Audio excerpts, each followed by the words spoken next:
ഭക്ഷണം കഴിക്കാൻ തുടങ്ങിയപ്പോൾ ആരോ വിളിക്കുന്ന ശബ്ദം കേട്ടു. ആരുമില്ലേ ഇവിടെ? കർഷകൻ ഭാര്യയോട് ചെന്ന് പുറത്ത് ആരാണെന്ന് നോക്കാൻ പറഞ്ഞു. ഭാര്യ നോക്കിയപ്പോൾ അവിടെ 4 ഓർമ്മ നിൽക്കുന്നത് കണ്ടു.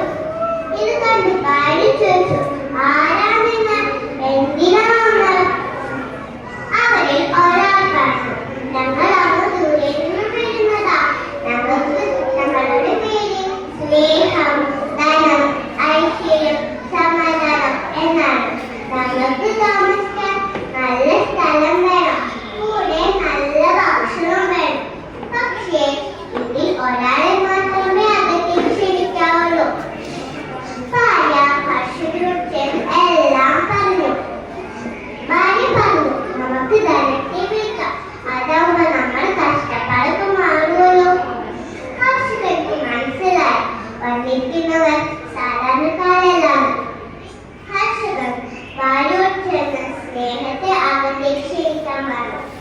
ഭാര്യ മനസ്സില്ലാ മനസ്സോടെ സ്നേഹത്തെ അകത്തേക്ക് ക്ഷണിച്ചു. സ്നേഹം കൈകാലുകൾ കഴുകി അകത്തേക്ക് കയറി. കൂടെ സമാധാനം ഒഴിക്കരുത്. ഇത് കണ്ട് ഐശ്വര്യം പറഞ്ഞു, ഞാൻ സ്നേഹം സമാധാനം കൊടുത്തിരിക്കോളും അന്നും പറഞ്ഞത് ഐശ്വര്യം ഒഴിക്കരുത്.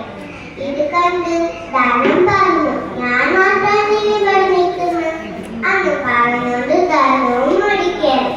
കൂട്ടുകാരെ, നിങ്ങൾക്ക് ഈ കഥയിൽ നിന്നും എന്ത് മനസ്സിലായി? സ്നേഹമുള്ളവരത്തെ ഐശ്വര്യം സമാധാനം